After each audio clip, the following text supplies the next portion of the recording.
Alright guys, today I'm going to show you guys my super simple idiot proof way to marinate your beef. So the best cut for you to actually marinate your beef, in my opinion, is the flank steak. So the flank steak.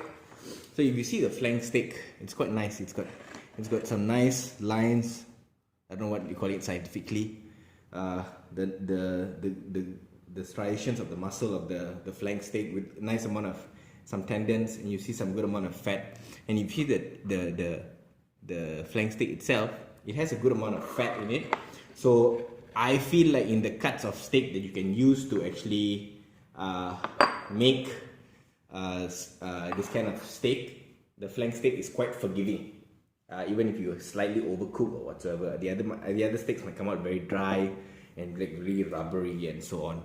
Okay, so let's start off the marinade. Okay, first thing is first, you want some good soy sauce.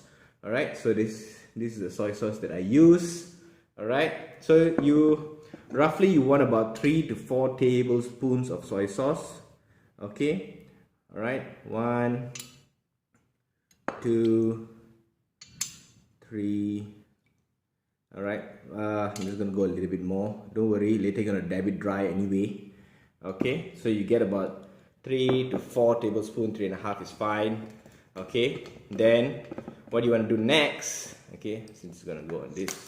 All right, you want to get about half a tablespoon of olive oil. Okay, so I'm gonna just put half a tablespoon of olive oil. Okay, because later I won't actually use any kind of oil in my cooking. Okay, that's it. So this will be the only oil that I'm using. Alright, then you want to get about 1 tablespoon of paprika. Okay, so I like smoked paprika for its flavor. So you want to get about 1 tablespoon of smoked paprika. Again guys, don't worry if you like terlebih or teragak-agak. Okay, just chill out, don't panic. Okay, it's fine. Okay, about 1 tablespoon of paprika. Then I would go in about 1 tablespoon of garlic powder. So use any garlic powder. If you don't have garlic powder, you can just use chopped up garlic. You don't really have to really chop it up really fine. Okay, but garlic powder makes it easy because it dissolves.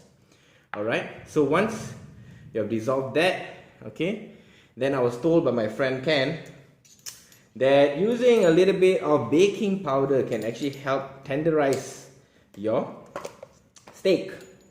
So I'm just going to go in with about half a teaspoon of baking powder. Okay, just as a meat tenderizer. So once you have done that, get a little spoon and just whisk it all in. Okay, just try to get them to kind of mix together. Don't panic if it doesn't really like totally mix up, because you just want the flavors at the end of the day.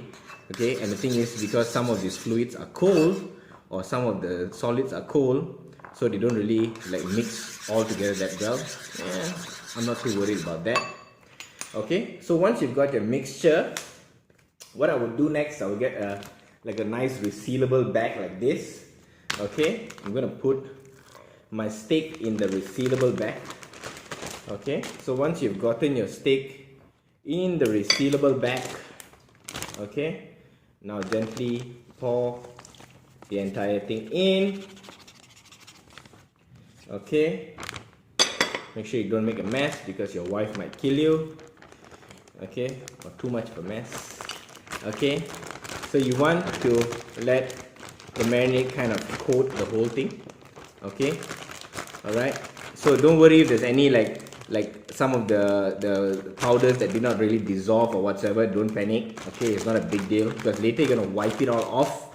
Okay, before you actually put on a little bit of salt and black pepper before we marinate. So I will show you the rest of the process later on. Alright, so this is going to go into the fridge for about 2 to 3 hours. Alright, see you later.